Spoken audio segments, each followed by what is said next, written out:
So I'm in my Drippy Cat Brush Studio with a dotty brush set, and I've got medium scatter selected. Oh dear, there's my problem. I use this brush set to do this drawing, but my brush size is too small. Luckily, I've put a notch in my brush size slider, and if I tap on that notch, there's my correct brush size. Sometimes you need to know what your brush size is and your brush opacity as well. But it's easy to do. Look, if I bring my brush size up to say around 50% there, you see that plus sign which I'm circling?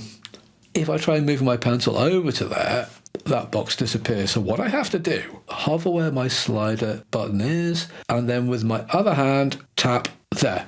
That notch gets created. That is my brush size stored. If I want to get rid of it, hover again and tap the minus sign with one of the fingers from my other hand. You can do the same for the opacity, and I recommend you do, because this way you can always recall various brush sizes and opacities. You will not believe how important that can be. Each brush can have different settings, and you can have up to 4 of those notches on those slider areas.